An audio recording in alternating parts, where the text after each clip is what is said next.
week.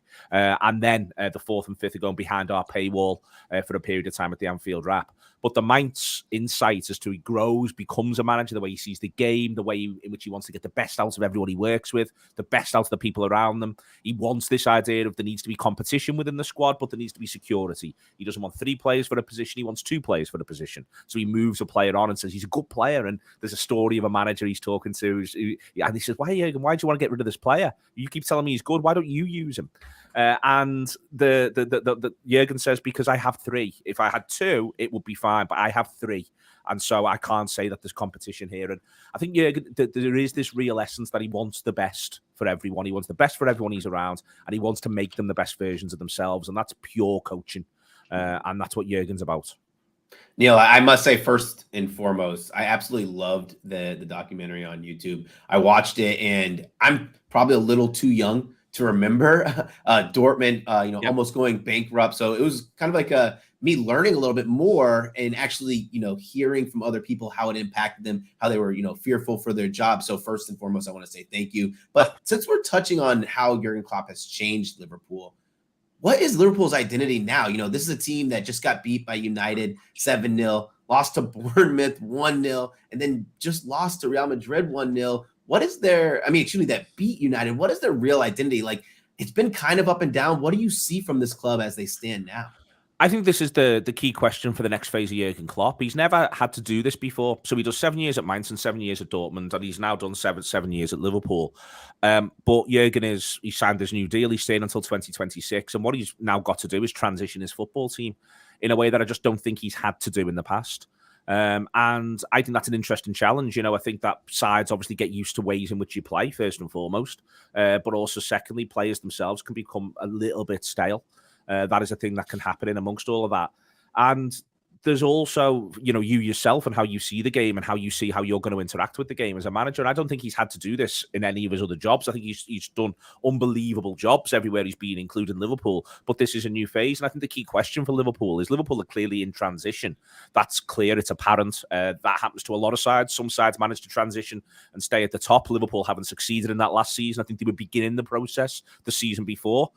So I think last season you see a bit of transition from Liverpool, but not as much as you see now. And they haven't managed to stay at the top and stay in the Champions League this campaign. But what's it moving to? How's it different? Is it just simply different players, or is he looking to change his approach a little bit? Is he looking to add more creativity to the side? What does that come at the expense of? And I think that is a key question. On the whole, I feel as though, Liverpool... Talk of Liverpool's overall demise, I think, is vastly overstated. I think it's a side that will right itself. I think there's been injury issues this year. Don't get me wrong, I don't think a number of people, footballers, and the coaching staff, the manager himself, have had their best seasons by any stretch of the imagination.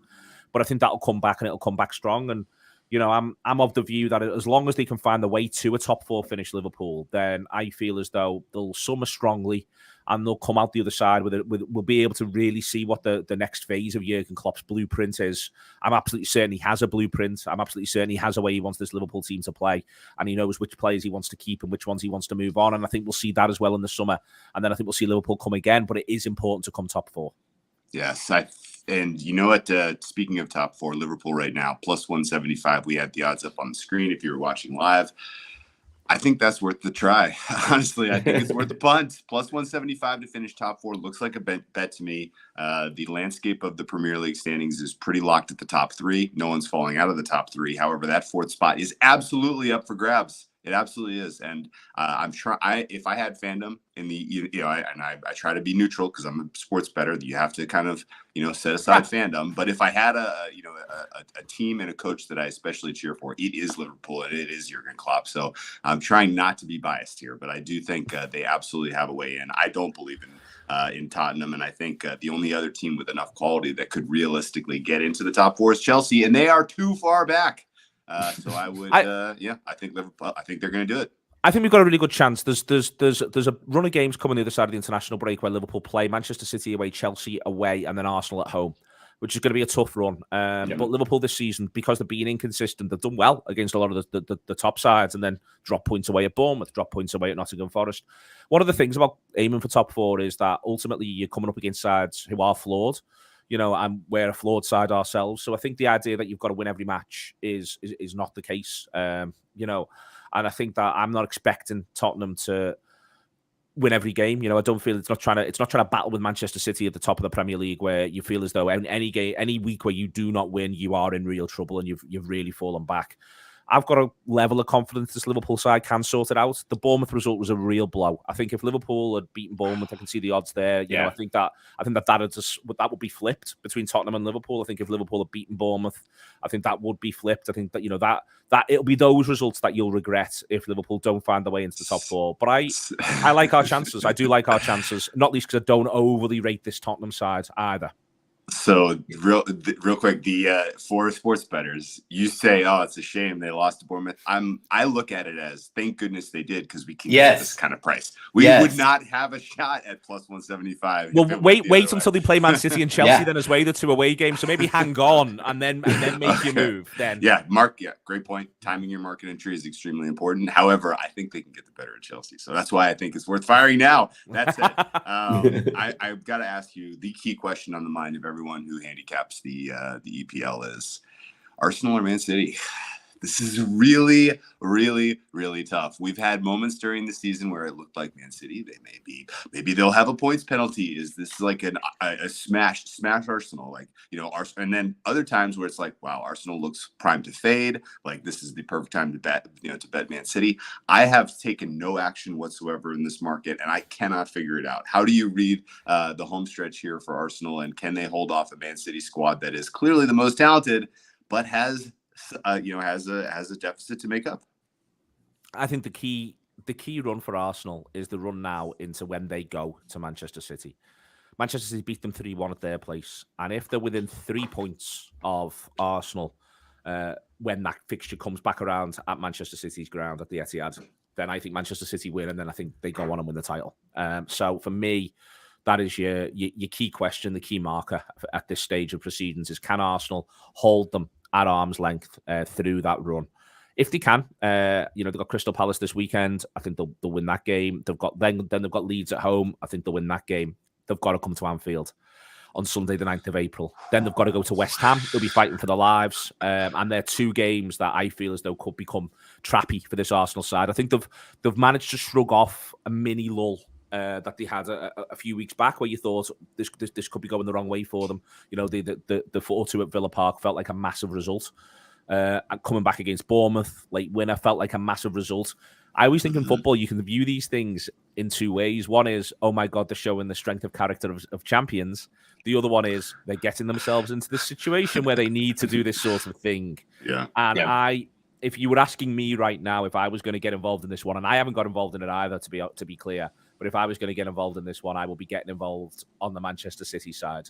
And I think if you were to do City now, there's a week coming, as I say, where Manchester City have got Liverpool at home and Arsenal have got Liverpool away, and I think Liverpool will beat Arsenal at Anfield.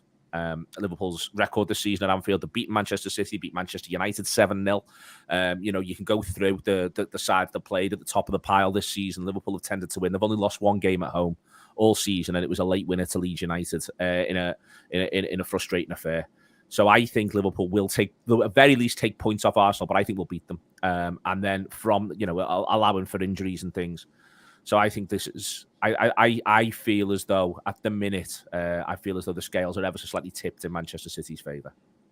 While I'm actively rooting for Arsenal for Jay Croucher, who's a huge Arsenal supporter, I do kind of feel like Arsenal's pace is a little unsustainable here. Like, Manchester City's on pace for 86 points. 86 points would have won them, 3 of the last 4 Premier League titles. So I kind of think that Manchester City, if they continue their pace, it's going to be hard for Arsenal to keep up. Neil, thank you for your time. But before we let you go, I know you're very busy with United States travel coming up. Tell us what you're going to be doing in the States with the Jurgen Klopp documentary. Yeah, so we're coming over to North America as a whole. We're in Toronto first on Wednesday the 22nd, and then we're in Boston. And then we're in Detroit on the Thursday, but that one's sold out. And then we're in Boston on the Friday, New York on the Saturday, and Philadelphia on the Sunday, and then Washington on the Monday. But that one's sold out as well. So if people are interested for that weekend, come and see the Anfield Wrap live. It's Phoenix Landing in Boston, Carragher's Bar in New York, and Brauhaus Schmitz in Philadelphia. Friday, Saturday, Sunday. There, the Klopp documentary. All three will be on. Part 1 is already on YouTube. 2 and 3 are moving on to YouTube next week. Number 3 is absolutely brilliant. It tells the frustrating story of Mainz, where they one year don't get promoted by a point, the next year they don't get promoted by a goal. It is hugely dramatic stuff, and Jurgen Klopp cries. And that is it's very much worth watching. And then 4 and 5, episodes 4 and 5, the final 2 episodes about Jurgen's successes at the club he's been at and the legacy he leaves, they'll be available via the Anfield Wraps app, and that'll all be done by a week on Monday. So all that to look forward to. Loads and loads of Jurgen Klopp stuff and everything anyone needs with reference to Liverpool on the Anfield Wrap. Neil, thank you so much for your time. It has been an absolute pleasure. I'll be sure to check out the rest of the documentary. Well, Drew, with Neil leaving, I have to say that documentary really made me want to go to Mainz for Carnival. It looked absolutely like breathtaking, fun. No I think they said somewhere like there was a beer in everyone's hand. Speaking of beer in everyone's hand, World Baseball Classic. Baseball season is here. The new MLB season, new rules, new stars. So pair it with the Roto World Baseball Draft Guide. Get all the player profiles, rankings, and projections you need to hit your draft out of the park. Go to NBCSportsEdge.com/draft guide and use PINIT25 to save 25% at checkout. Drew, let's talk about our favorite Premier League bets of the weekend. What you got for me? Well, I could talk about Liverpool and Jurgen Klopp for another hour, but it is important to pivot to the action on the pitch this week. And can you believe it's already match day 28? And it's been a very, very, very it's been a very unique season with the World Cup, of course, and the break in the middle here. But I feel like the home stretch, we really do start to see the quality, really cream rise to the top. We talked about Liverpool potentially making a run for top 4. I think Chelsea clearly gets into the top 6 because they have effectively figured it out. A couple weeks ago, we were on here. We were like, man, what is happening? Like the talent does not match the results. Like, are they ever going to get it?